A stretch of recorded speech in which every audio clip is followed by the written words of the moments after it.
ज्येष्ठ शुक्ल एकादशी को भीमसेनी एकादशी भी कहते हैं। आइए जानते हैं निर्जला एकादशी व्रत कथा। निर्जला एकादशी व्रत 10 जून दिन शुक्रवार को रखा जाएगा। ज्येष्ठ शुक्ल एकादशी को निर्जला एकादशी और भीमसेनी एकादशी भी कहते हैं। इस व्रत को भीम ने भी रखा था, इसीलिए इसे भीमसेनी एकादशी कहते हैं। इस बार ज्येष्ठ शुक्ल एकादशी तिथि 10 जून सुबह 7:25 AM से प्रारंभ हो रही है, जो अगले दिन सुबह 5:45 AM तक रहेगी। इस दिन व्रत रखने और भगवान विष्णु की पूजा करने से वर्ष के सभी एकादशी व्रतों का पुण्य प्राप्त होता है।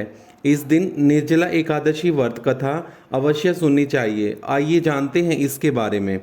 निर्जला एकादशी व्रत कथा। एक बार भीम ने वेद व्यास जी से कहा कि उनकी माता और सभी भाई एकादशी व्रत रखने का सुझाव देते हैं, लेकिन उनके लिए यह कहाँ संभव है। वह पूजा पाठ दान आदि कर सकते हैं, लेकिन व्रत में भूखा नहीं रह सकते।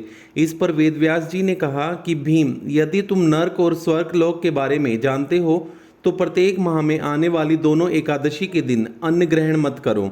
तब भीम ने कहा कि यदि पूरे वर्ष में कोई एक व्रत हो तो वह रह भी सकते हैं, लेकिन हर माह व्रत रखना संभव नहीं है, क्योंकि उनको भूख बहुत लगती है।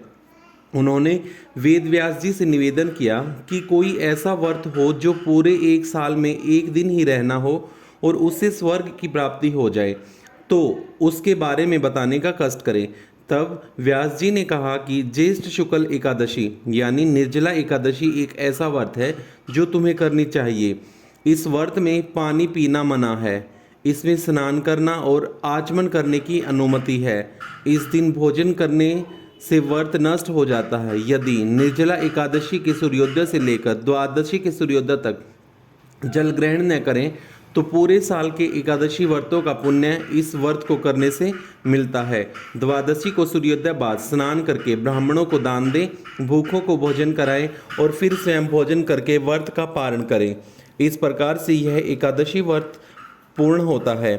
इस निर्जला एकादशी व्रत का पुण्य सभी दानों तथा तीर्थों के पुण्यों से कहीं अधिक है। यह भगवान ने स्वयं उनसे बताया था। व्यास जी की बातों को सुनने के बाद भीमसेन निर्जला एकादशी व्रत रखने को राजी हुए। उन्होंने निर्जला एकादशी व्रत किया। इस वजह से यह भीमसेनी एकादशी या पांडव एकादशी कहलाने लगी। ओम नमो भगवते वासुदेवाय।